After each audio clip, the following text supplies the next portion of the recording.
Vader en ons glo in Jesus. Ons glo in die Heilige Gees en hy bring die lewe terug. Ons glo.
Goeiemôre julle, baie welkom by die kruis vanoggend. Ek dink almal kan agterkom is asof die winter nou eers begin hierdie week. Maar lekker om almal hier te sien en welkom ook aan die mense wat ook aanlyn regstreeks kyk. Net 'n paar afkondigings, ons welkomkaartjies daar buite. As jy al 'n paar keer hier was of is jou eerste keer, vul so 'n kaartjie in. As jy wil kontak maak, as jy vra het oor die kruis, as jy net wil op die kommunikasiegroep kom, dit is die een enkele plek waar jy net jou besonderhede kan gee en dan sal ons verder met jou gesels. Daar's ook 'n moederskamer as jy agteruit beweeg aan jou regterkant waarvan jy kan gebruik maak. En dan is daar ook 'n bord met 'n QR-kode wat jy met jou met die kamera van jou foon kan skandeer en dan vat hy jou na die bankbesonderhede toe. En jy kan ook daar spesifiek vir spesifieke sendelinge ook 'n bydrae maak. So hou dit ook net in gedagte. Dan die mannekamp wil ons net 'n datum deurgee 12 tot 14 Julie. En daar gaan ook gejag word en die paas kan hulle seuns saamvat en ons gaan meer besonderhede ook gee van presies waar dit is en wat alles gaan plaasvind. Maar julle kan so lank aandui ook as julle dit wil meemaak. En dan date naweek wil ons so lank 'n datum gee vir later die jaar 2 tot 4 Oktober. En omdat dit iets is wat redelik vinnig die plekke opraak, wil ons dit net vroegtydig sê. Hou so lank daai datum ook oop. Voordat ek 'n gebed doen, wil ek net vir ons Psalm 69 lees van vers 30 tot 32. Ek is magteloos en verkeer in pyn. Mag u verlossing, o God, my beskerm. Ek wil die naam van God loof met 'n lied. Ek wil sy naam groot maak met 'n danklied. Dit sal vir die Here aanneemliker wees as beeste, as bulle met horings en gesplete hoewe. So mooi gedeelte, so mooi Psalm. En as jy vanoggend hier sit en jy het seer of jy het in besonder God se beskerming nodig deur sy verlossing. Dan sê hierdie Psalm maar gaan oor in dankbaarheid. En waar ons nou liedere gaan sing, mag ons dan in oorgawe 'n dankoffer bring so aan God. En mag dit ook 'n belewenis vir ons wees, waar ons werklik God se nabyheid ervaar. Kom ons sluit die oë dan, en ek vir ons 'n gebed. Almagtige God en Hemelse Vader, Here, ons sê vir U dankie vir die voorreg om vanoggend hier te kan wees, om in 'n kerk te kan sit en die woord aan te hoor, in ons taal en in 'n gemeenskap van gelowiges, 'n groep mense wat mekaar liefhet. Here, ons terselfdertyd dink ons ook aan sendelinge reg oor die wêreld wat in haaglike omstandighede U woord moet verkondig. Wat nie die ondersteuning nodig eers het of die nabyheid van ander Christene wat ons het nie, Here, wat beproewings beleef wat ons nie noodwendig eers beleef nie. Sê vir U dankie vir hierdie voorreg dat ons die woord kan leer. Here, maar U weet, Here, ons het U verlossing nodig. In hierdie Psalm sê U dat U beskerm deur U verlossing. Here, mag ons iets van daai verlossingsboodskap vanoggend ervaar. En mag ons dit as ons die uitstap het ook gaan uitleef. Here, U is almagtig. U is die Alfa en die Omega. En gee waar ons nou 'n dankoffer bring, waar ons nou gaan sing, Here, ter eer van U naam. Dat ons nader sal bring en dat ons in U teenwoordigheid kan inbeweeg om U goeie boodskap te kan hoor vanoggend. Ons vra dit alles in U naam alleen. Amen. Goeiemôre julle. Kom ons staan en loof die Here.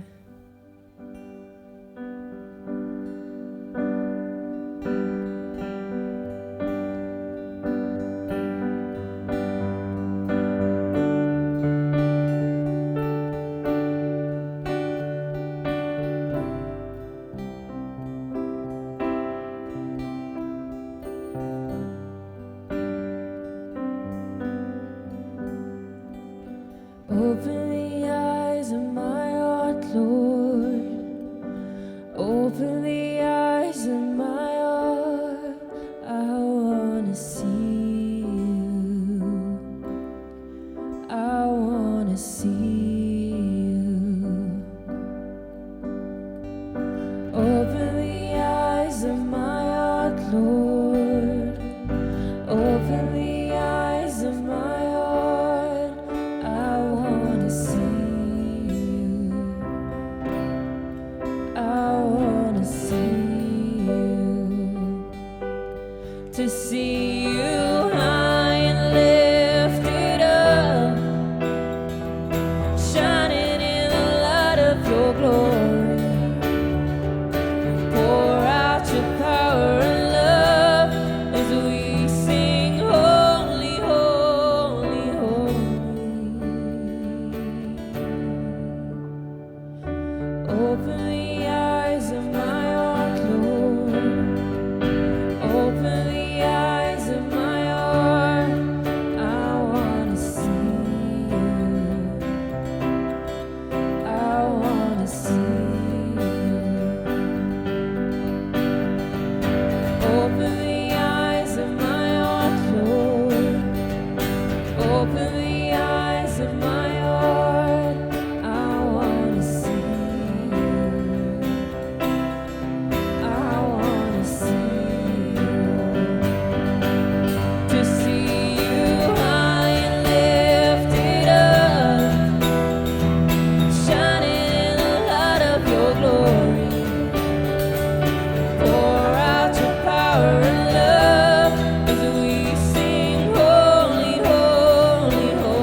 We cry, holy, holy, holy. You are holy, holy, holy. I want to see you. Holy, holy, holy. We cry, holy, holy, holy. You are holy, holy, holy. I wanna see you. To see you high and lifted up, shining in the light of your glory. Pour out your power and love as we sing, holy, holy, holy. To see you high and lifted up, shining in the light of your glory. Pour out your power and love as we sing, holy, holy, holy. Open the eyes of my heart, Lord. Open the eyes of my heart. I wanna see you. I wanna see you.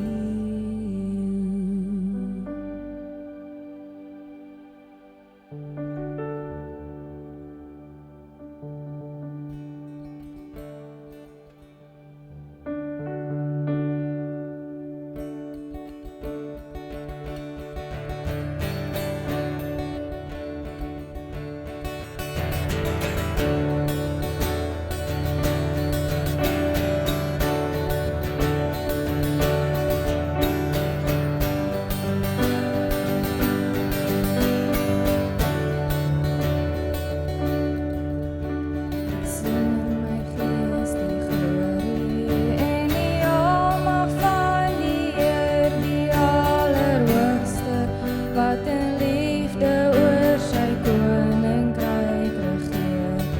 Hy beloof aan die einde, op die wolke kom hy weer. Hy is koning, hy regeer. Loof en prys hom, halleluja.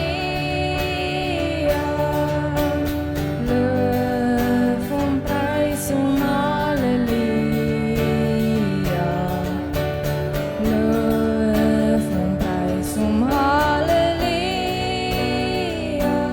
Hy is koning, hy regeer. Die Here is ons vesting wat vir altyd sal bly staan. Hy beskerm elke mens wat in geloof na hom toe gaan. Hy is ons skuiling, hy is ons wapen, hy die vyand reeds verslaan. Hy is die rots wat ewig staan. Loof en prys hom, halleluja. Loof en prys hom, halleluja. Loof en prys hom, halleluja.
raise a hallelujah in the presence of my enemy. I raise a hallelujah louder than the unbelief. I raise a hallelujah, and weapon is a melody. I raise a hallelujah, faith comes to fight for me. Now I'm gonna sing in the middle of the storm, louder and louder. You're gonna hear my praises roar up from the ashes. Hope will arise. Death is defeated. The King is alive.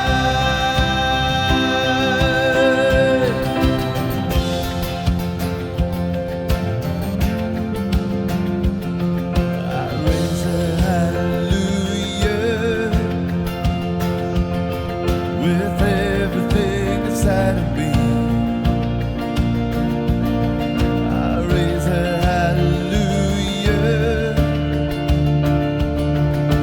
I will watch the darkness flee. I raise a hallelujah in the middle of the mystery. I raise a hallelujah. Fear you've lost your hold on me. Now I'm gonna sing in the middle of the storm, louder and louder. You're gonna hear my praises roar up from the ashes. Hope will arise. Death is defeated. The King is alive. Sing a little louder in the presence of my enemies. Sing a little louder, louder than the unbelief. Sing a little louder. My weapon is a melody. Sing a little louder. Heaven comes to fight for me. Sing a little louder in the presence of my enemies. Sing a little louder, louder than the unbelief. Sing a little louder. My weapon is a melody. Sing a little louder. Heaven comes to fight for me. Sing a little louder. Now I'm gonna sing in the middle of the storm, louder and louder. You gotta hear my praises roar up from the ashes. Hope will arise. Death is defeated. The King is alive.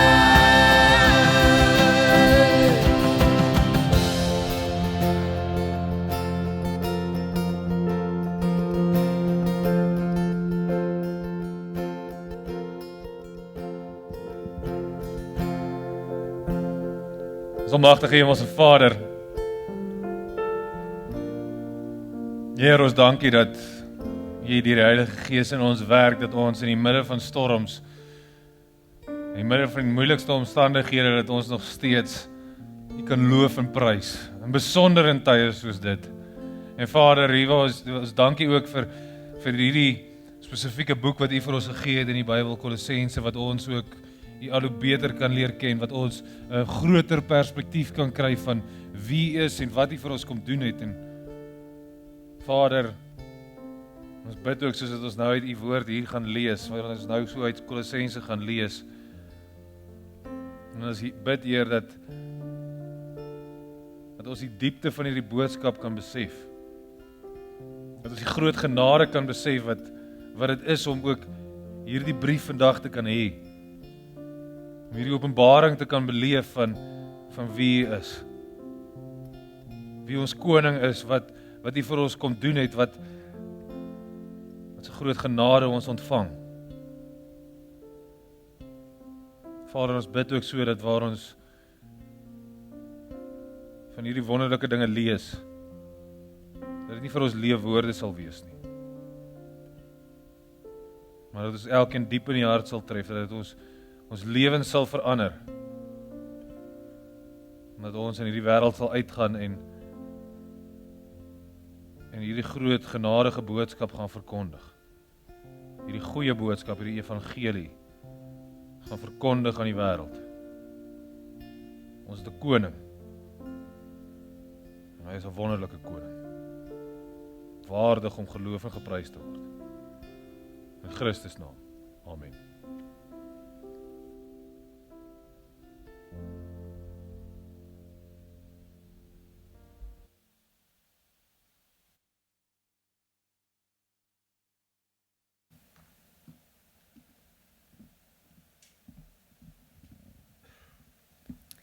Goeiemôre almal. Ons lees vanoggend uit Kolossense 1 vers 13 tot 23. God het ons uit die mag van die duisternis gered en verplaas na die koninkryk van sy geliefde seun, deur wie ons bevryding, die vergifnis van sondes ontvang het. Die seun is die beeld van die onsigbare God, die eerstgeborene oor die hele skepping, want deur hom het God alles geskep, alles in die hemel en op die aarde, die sigbare en die onsigbare dinge, of dit koninklike of heersende magte, owerhede of gesagvoerders is. Alles is deur hom en tot hom geskep. Hy het voor alles bestaan en in hom hou alles stand. Hy is die hoof van die liggaam, die kerk. Hy is die oorsprong, die eerstgeborene uit die dood, sodat hy in alles die eerste plek kon inneem, want God het dit goed gevind om die hele volheid in hom te laat woon, en hom deur alles, ja, alles op aarde en in die hemel, met homself te versoen, deurdat hy vrede gebring het deur sy bloed aan die kruis. Ook julle was voorheen van hom vervreem, ja, vyandgesind teenoor hom, op grond van julle slegte dade, maar nou het hy julle deur die menslike liggaam met homself versoen, sodat hy julle deur sy dood heilig, sonder foute en onberispelik voor hom kan stel. Met julle in die geloof bly, stewig, gevestig en standvastig, sonder om weg te beweeg van die hoop wat die evangelie bring. Dit is die evangelie wat julle gehoor het, en wat in julle hele skepping onder die hemel verkondig is, en waarvan ek, Paulus, 'n dienaar geword het.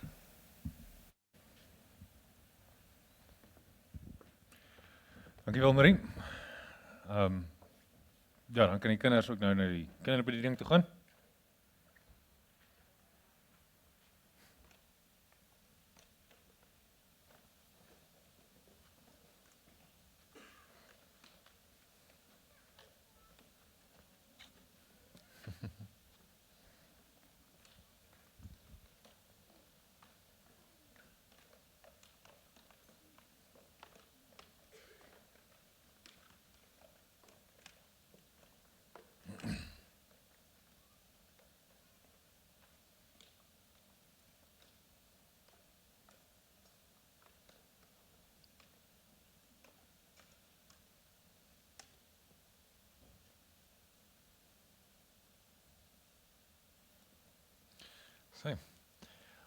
Ons begin vandag met ons nuwe reeks vanuit Kolossense.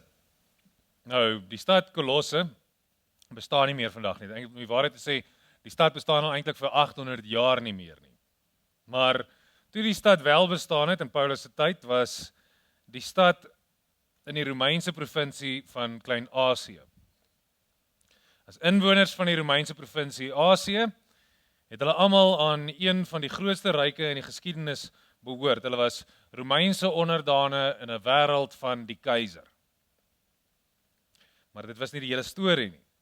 Hulle was ook volgelinge van Jesus Christus, wat in Christus se wêreld geleef het. So hulle het in die keiser se wêreld en in Christus se wêreld geleef. Nou, ten spyte daarvan dat Paulus nooit die Kolossense of die mense in Kolosse ontmoet het nie, ten spyte daarvan dat hy nie by hulle uitgekom het nie, want soos ons lees, hy sit alweer in die tronk, is hy vasbeslote om aan hulle hierdie boodskap en hierdie brief te stuur.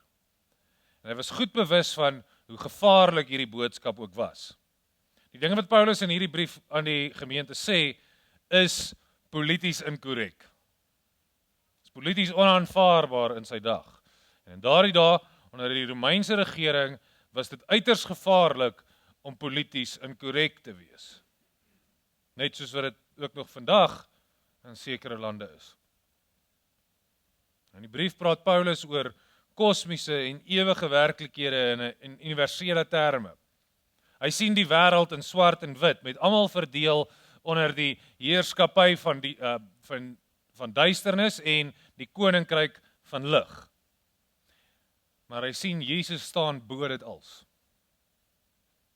Wat Christus ook al gesê het of gedoen het, sien Paulus is outomaties waar vir elke persoon in elke tyd op elke plek.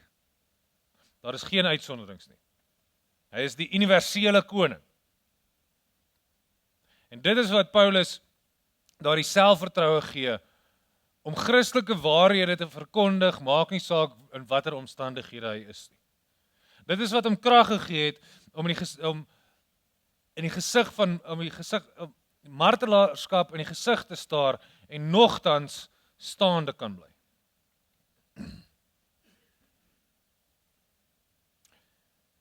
Maar hy het geweet hoe belangrik dit ook was om duidelik te wees. Om sy boodskap duidelik oor te dra aan die mense in Kolosse. Want dit is 'n jong gemeente van jong gelowiges en daar is soveel teen hulle gestapel. Maar wat ons moet besef is dat in die Romeinse wêreld was die keiser beskou as die een wat vrede, versorging en vergifnis verskaf het. En wat die heerser van die bekende wêreld, of althans die grootste heerser van die bekende wêreld was in daardie tyd, die magtigste heerser. Rome se propaganda was ook eenvoudig. Dit het Romeinse onderdane oortuig dat dit vir hulle baie beter daaraan toe is om die Romeinse ryk te ondersteun, omdat dit die enigste stelsel is wat waarlik veiligheid in 'n onsekere wêreld waarborg. Die Latynse woord pax, wat beteken vrede, kon oral gesien word. Op tempelmure, op stadspoorte, op amptelike dokumente, selfs op hulle muntstukke. Oral was daar hierdie propaganda van die ryk wat vrede bring. Die ryk wat voorspoed bring, is die Romeine. Dis die keiser. En hierdie is basiese menslike behoeftes.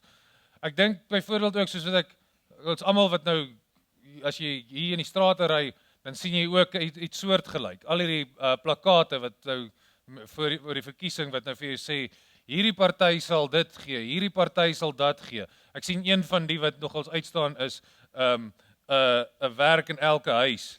En dan is daar ons sal die land herbou. En so kry jy al hierdie propaganda wat gegee word en dit is, ons sal vir jou voorspoed gee. Dit is wat die Romeine ook basies gesê het. Hierdie is basiese menslike behoeftes. Maar op wie kan ons werklik staat maak om dit te lewer? Paulus het geweet dat die keiser dit nooit kon verskaf nie. Hy was bereid om alles te waag om dit te sê. Trouwens, hy het geweet dat hy die hoogste prys sou betaal om dit te verkondig. Maar die waarheid en die glorie van die evangelie het dit vir hom alles die moeite werd gemaak. Want dit is God se Christus. Dit was beslis nie Rome se keiser wat uiteindelik vrede, veiligheid, alles bymekaar hou. Selfs wanneer dit nie altyd so voel of so lyk nie. Kolossense gaan oor die diep werklikheid van die heelal, ten spyte van die teenstrydige voorkoms. Dit vorm 'n wêreldbeskouing en verbreed ons begrip. En hoe sterker ons begrip van die boodskap is in Kolossense, hoe groter sal ons oopmondse verwondering wees. As ons eerste aksie op die leer van hierdie brief nie wow is nie, dan mis ons iets. Maar ons kan nie met oop monde bly sonder om op ons knieë te val nie. Want as Jesus werklik die kosmiese Here is oor die heelal, hoe kan ons dan nie in elke deel van ons wese hom wil dien nie? Wanneer ruimtereisigers, astronauts, vir die eerste keer in die ruimte ingaan, blyk dit dat hulle almal beleef dieselfde ervaring. Die sogenaamde oorsig-effek. Om die hele planeet Aarde in een oogopslag te sien. Dit verander blykbaar alles.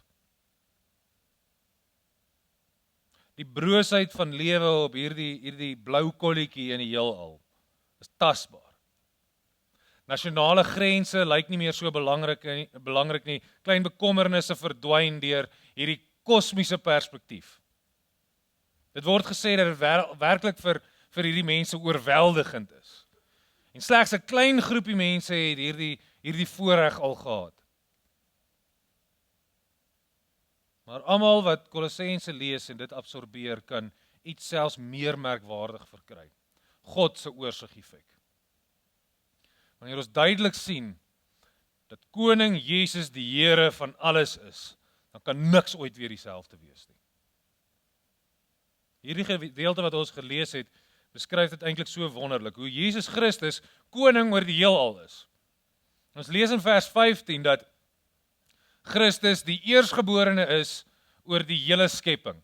Nou, dit beteken nie soos wat die Jehova getuies en die Mormone glo dat Jesus nou die eerste skepsel was nie. Want hierdie taal wat hier gebruik word, is bloot om vir ons te wys na, of dit verwys na die gebruik in die antieke tyd, dat die eersgeborene, veral in die Romeinse wêreld, die eersgeborene is die een wat alles geërf het. So dit verwys nie daarna dat Jesus nou die eerste skepsel is nie, dit verwys na alles behoort eintlik aan hom. En wat ons moet besef, dit is alles, want alles is deur hom geskape. Die hemel, die aarde, Rome, die keiser, die gelowiges, die ongelowiges, die armes, die rykes, die magtiges, die onmagtiges, ja, selfs die engele en die demone en Satan, alles behoort aan hom. Waarom? Want alles het deur hom ontstaan. Hy het dit gemaak en dis behoort dit alles aan hom. Die verste en die grootste ster en die sterrestelsel wat daar bestaan, behoort aan hom. Die kleinste atoom, die kleinste muurtjie, kleinste insek, kleinste bakterie, als behoort aan hom, want dit is deur hom gemaak. En dit is hierdie perspektief, dit is hierdie besef, wat maak dat mense soos Paulus kan voortgaan om van Jesus te getuig, ten spyte van die lyding waardeur hulle gaan. Dit is hierdie besef, wat maak dat die moslim tot bekering kan kom, en verwerping en die moslim wat tot bekering kan kom onder die bedreiging, dat hy sy lewe kan verloor en sy eie familie sy lewe sal neem. Dit is hierdie besef wat maak dat die tiener die gespottery en die verwerping in die skool kan verduur, omdat hulle die koningskap van Christus glo en verkondig. Dit is hierdie besef dat Jesus koning oor alles is, wat maak dat ons die stryd kan verduur. Maak nie saak waar ons stryd voer nie. Want ons voer dit vir Christus. Omdat ons weet wie waarlik koning is oor al hierdie kleinere magte. Maar daar is nog meer rede waarom ons selfs tydens vervolging en lyding die evangelie kan verkondig en staande kan bly. En dit is wanneer ons sien hoe en wie hierdie koning van ons werklik is. Maar ons sal nou daarby kom.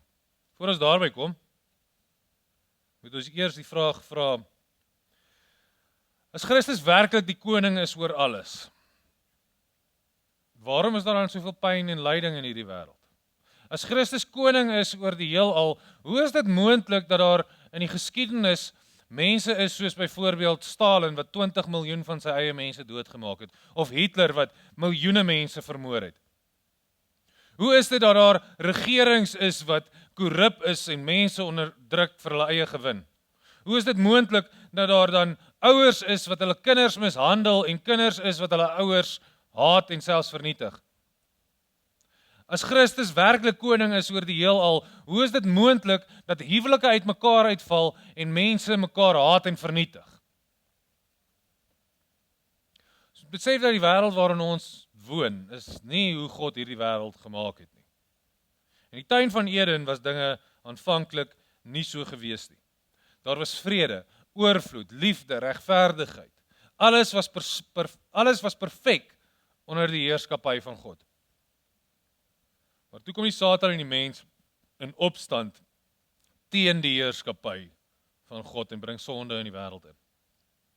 En dit is gevolg van die sonde en ja, elkeen van ons eie se sonde ook, wat al hierdie seer, haat en lyding veroorsaak in hierdie wêreld. Al die gebrokenheid van hierdie wêreld kan teruggevoer word na sonde toe. Want sonde is in effek om in opstand te kom teen die heerskappy van God. En daar waar God se heerskappy ontken of verdryf word, daar gaan dinge uitermate sleg vir almal. Veral en besonder vir die wat die sonde doen. Dan sal my sê, maar dan is God mos nie regtig koning nie. Maar sien, pad hiernatoe toe ek juis ook dit nogals deur my kop gemaal hierdie idee dan. Dit is soos om te sê, as jy sê, maar God is dan nie koning nie, as hierdie dinge dan gebeur. As daar sonde in die wêreld is, dan is hy nie koning nie. Dit is soos om te sê, dat 'n krimineel is nie 'n burger nie, of 'n krimineel is nie, en deur dit te sê, dan sê jy, 'n krimineel is nie onderhoorig aan die wet van die land nie.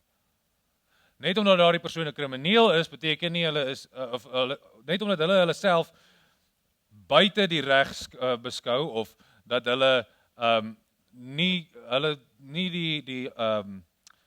die gesag van die reg aanvaar nie, beteken nie hulle is nie onder daardie gesag nie. Hulle is teen daardie gesag, en hulle ontken dalk daardie heerskappy, maar net omdat jy iets ontken, beteken dit nie dat dit waar is nie. En net so ook, Christus is koning oor die heelal. En dis met sonde wil ons sê, ons erken nie sy heerskappy nie, maar net omdat jy nie sy heerskappy erken nie, beteken nie dat hy nie koning is nie. En sien, hier kom ons nou by hoe wonderlik hierdie koning van ons werklik is. God kon die heelal met ons almal daarin totaal vernietig het, as hy wou en hy kon oorbegin. Maar hy doen dit nie. Ons lees dat God uit sy liefde en genade besluit om sy skepping te red. God skep 'n asemrowende wonderlike wêreld, met merkwaardige skepsels daarin. Hierdie skepping kom in opstand teen hom, ontken sy heerskappy, en in plaas daarvan om sy skepping te vernietig, word hy deel van sy skepping. Ons koning, ons God, ons skepper, word mens. Hy kom woon onder ons. Beleef die gevolge van sonde sonder homself sonde te doen. En kom sterf aan 'n kruis om te betaal vir ons opstand, vir ons sonde. Dit is wie ons koning is. Wanneer ons dit besef, dan kan ons nie anders as om te wil dien nie. Maak nie saak wat die omstandighede is nie. Ek het hierdie week, is altyd lekker om iemand nuut in die geskiedenis te ontdek. Ek het hierdie week het ek uitgevind van 'n merkwaardige persoon, Richard Wurmbrand. Hy het groot geword in Roemenië, in 'n Joodse gesin, en in 1939, op die ouderdom van 30, het hy tot bekering gekom. Hy het 'n predikant geword en onder die Jode in Europa die evangelie begin verkondig. Na die Tweede Wêreldoorlog het Roemenië 'n kommunistiese staat of 'n kommunistiese land geword en het hulle staatsateïsme die staatsgeloof gemaak, basies kan mens sê. En die regering het toe vir die kerk voorgeskryf wat om te sê, wat natuurlik dan basies is om Christus te ontken as God en as koning oor die heelal. Maar Richard het geweier. Dit is eintlik so mooi. As mens gaan kyk, hy en sy vrou was martelare gewees vir die geloof. En hoe sy vrou hom gesê het, toe die kerk wat toe nou besluit, hulle sal ingee tot die regering, toe sê sy vrou vir hom, hulle is besig om te spoeg in die gesig van Christus, staan op en vee daardie spoeg van Christus se gesig af, deur iets te sê. Toe sê hy, vrou, as ek nou opstaan, dan het jy nie meer 'n man nie. Toe sê sy, man, as jy nie opstaan nie, dan is ek getroud met 'n lafaard en ek sal nie getroud wees met 'n lafaard nie. Staan hy op en hy praat. Hy het die evangelie suiwer verkondig en Jesus verkondig as koning oor die heelal. As gevolg daarvan het die geheime polisie van Roemenië het hom toe gearresteer en hy was in die tronk vir 14 jaar. Hy was daagliks gemartel. Vir 3 jaar was hy aangehou in afsonderlike aanhouding in 'n sel wat 10 meter onder die grond was, waar daar nie ligte in die sel was nie, waar daar nie vensters in die sel was nie. En dit was blykbaar verskriklik stil gewees. Die gevangenes mag nie gepraat het nie, en selfs die wagte het lap onder hulle skoensole gedra, sodat hulle nie geraas maak nie.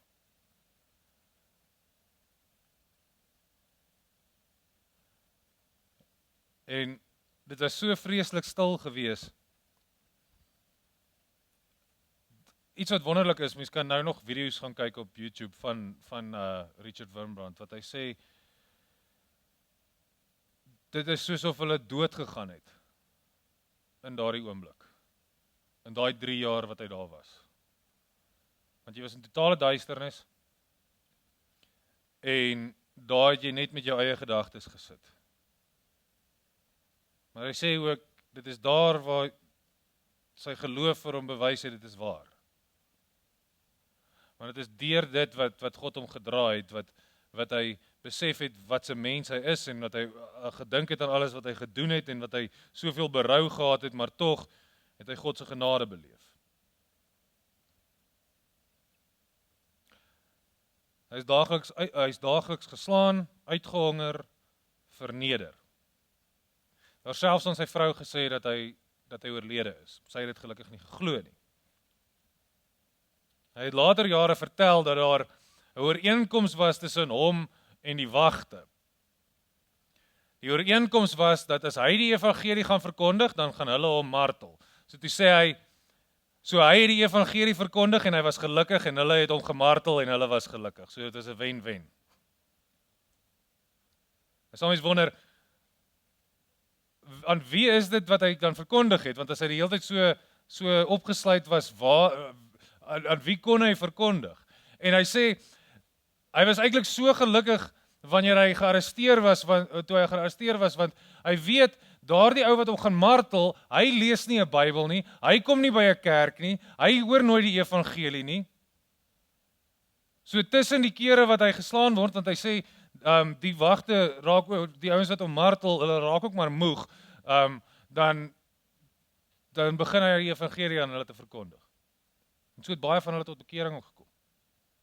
En een van die dinge wat die wagte gedoen het, is hulle het hom met dun riete op sy voete geslaan, totdat daar nie vel onder sy voete was nie. En aan die volgende dag het hulle hom weer so op sy voete geslaan, totdat mens die been kon sien op sy voete.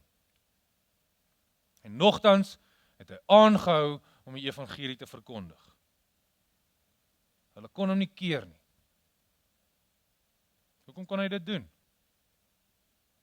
Want hy het besef dat Jesus die koning van die heelal is. En hy het besef hoe wonderlik hierdie koning werklik is. In een van die video's wat ek gekyk het van hom, sê hy, toe hy daar in die vangwa was van die eerste keer in die vangwa was van die geheime polisie, toe kry hy 'n rustigheid oor hom, want hy weet, ja, hy's nou 'n gevangene van hulle, maar daar's 'n hoër gesag as hulle. Hy is nog steeds saam met God. God is nog steeds by hom, want hierdie hele wêreld, hierdie hele skepping behoort aan God.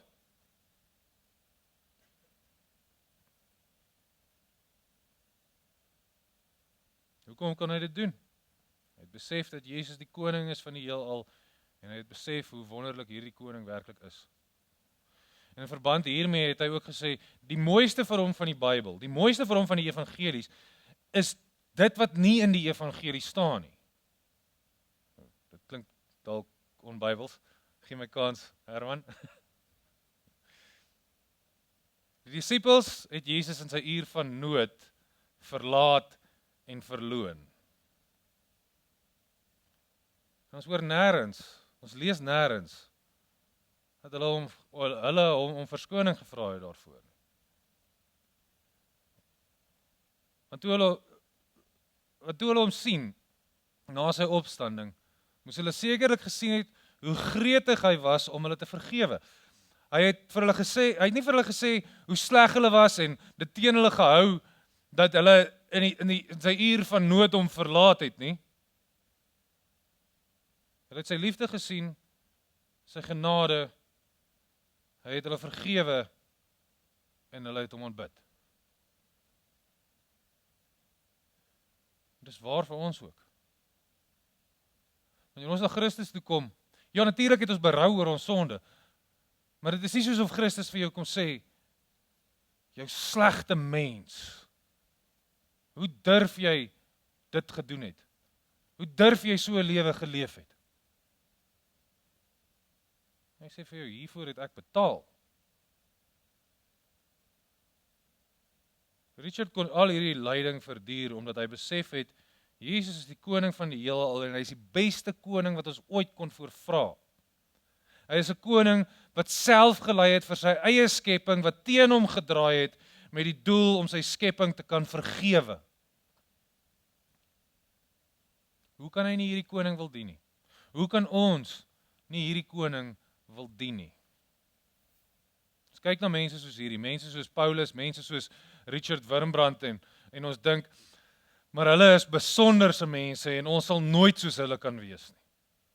Ons sal ingee met die eerste hou wat op ons lyf val.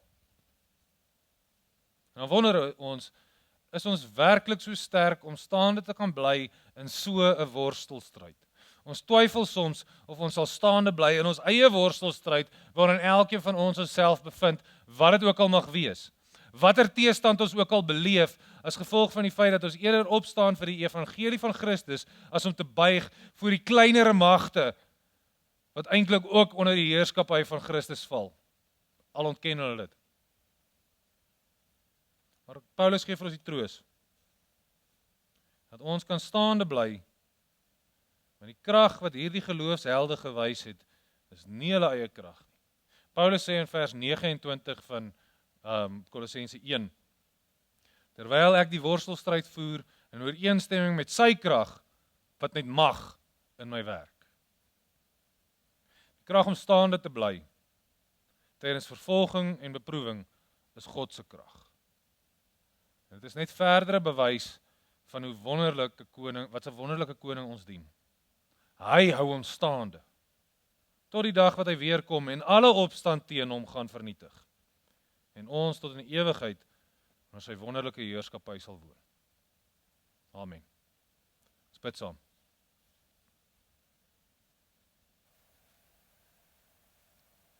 Ons groot almagtige hemelse Vader. Vader, wat 'n groot genade is dit. Want ek te kan besef dat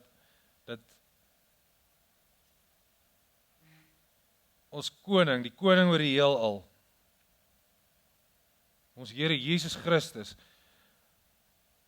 dat ons kan weet, maak nie saak hoeveel mense daar in opstand kom, maak nie saak hoeveel magte en prinsipaliteite en regerings in opstand kan kom teen u koningskap. Dat ons kan weet wie ons koning is. Dat ons kan weet wat die karakter van ons koning is. Dat hy nie 'n wraakgierige koning is nie. Dat hy nie 'n despoot is nie. Dat hy nie 'n liefdelose koning is nie. Maar dat ons kan weet, u seun Jesus Christus is koning van liefde en genade. Wat deel word van sy skepping. Kom leef onder rebelle en ons kom verlos van ons sonde. Deur self te sterf. Wat ons kom vergewe. Sodat ons wapens kan neerlê. Vader, wat ons kan sien, die waarheid kan sien van die koning van die heelal, bewys genade. Onverdiende genade. En Vader, daarom bid ons ook dat wanneer ons tot hierdie besef kom, dat ons in dankbaarheid op ons knieë sal val en sal loof en prys, dat ons hier sal aanbid in 'n woord en in daad. Maak nie saak wat die omstandighede is nie, maak nie saak hoe benoud ons is, maak nie saak hoe bekommerd ons is oor sekere dinge nie, dat ons U altyd sal verkondig. En Vader, ons dankie ook dat ons kan weet dat ons dit nooit uit ons eie krag hoef te doen nie. Dat U vir ons daardie krag sal gee. Ons dankie Vader vir mense in die geskiedenis soos Richard Wurmbrand, soos Paulus, soos soveel martelare wat daar in die geskiedenis is, wat hierdie dinge deurgaan het, dat ons kan sien, U verlaat nie U kinders nie. Dat ons kan sien, U bly trou aan U beloftes, dat dinge wat ons dink is onmenslik om deur te maak, wat ons dink is onmoontlik om in kan staande te kan bly. Dat U vir ons wys, deur U is alles moontlik. Vader, ons bid ook vir ons broers en susters in lande wat hulle nog steeds ook so vervolg word. Dat hulle nog steeds in vrees leef, dat hulle, as hulle die evangelie gaan verkondig, dat hulle toegesluit word, dat hulle gemartel gaan word. Vader, ons bid dat U vir hulle krag sal gee, dat hulle nie sal stil bly nie. Dat hulle sal verkondig. Dat daar waar hulle toegesluit word en gemartel word, dat hulle nog steeds sal verkondig en in besonder aan die verkondig wat hulle martel. Maar Vader, ons bid ook dat U vir hulle sal uitkoms gee. Dat hierdie wêreld verander kan word en dat soveel meer mense net tot bekering kan kom en die koningskap en die seun se koningskap sal erken en op hul knieë val en U begin dien. Want Vader, ons weet, maak nie saak hoeveel marteling, maak nie saak hoeveel seer hulle in hierdie wêreld bring nie, daar is 'n groter gevaar. En dit is die laaste oordeel. Wanneer die seun weer op die wolk kom en wanneer elke knie sal buig, ja, selfs die van die ongelowiges, wat die hele skepping die koningskap van die seun sal erken. En Vader, omdat ons daardie liefde en daardie genade en daardie vergifnis van die seun beleef en sien, wil ons dit aan almal gaan verkondig, selfs ons vyande. Want net soos hulle ons vyande is, was ons eens U vyande. Net soos wat ons nie vergifnis verdien nie, maar tog ontvang, so wil ons daar dieselfde liefde en vergifnis aan ander gaan gee.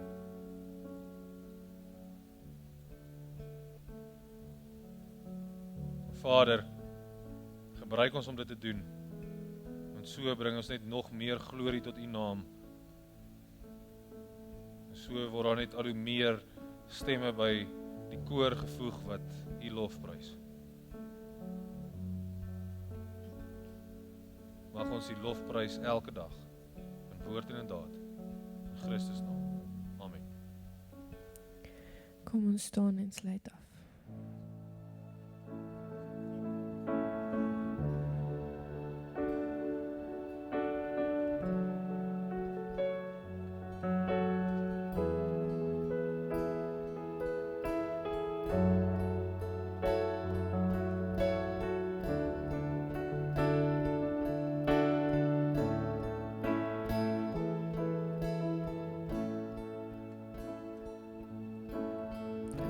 Die Here seën jou en bewaar jou, skyn sy aangesig oor jou, mag hy genade bewys. Die Here draai sy gesig na jou, mag hy jou vrede gee.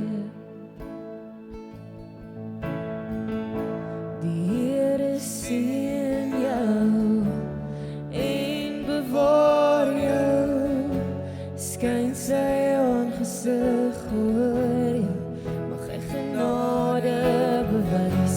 Die Here draai sy gesig na jou, mag hy jou vrede gee.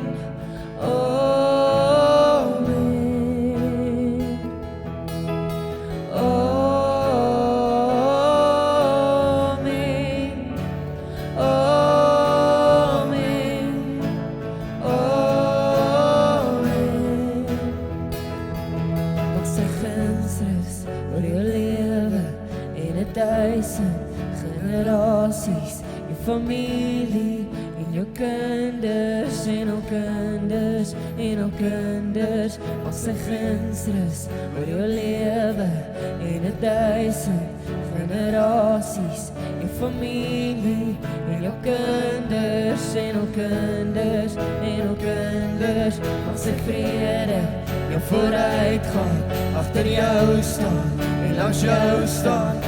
Om in jou, hy is in jou, hy is met jou, hy is met jou. In die oggend, in die aande, in jou doene, in jou late, in jou hartseer, in jou vreugde. Hy is vir jou, hy is vir jou, hy is vir jou, hy is vir jou, hy is vir jou.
Ontvang dan nou die seën van die Here en gaan in sy vrede.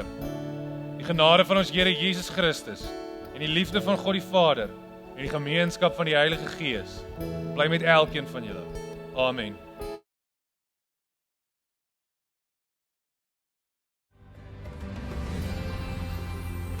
Ons glo in God die Vader en ons glo in Jesus.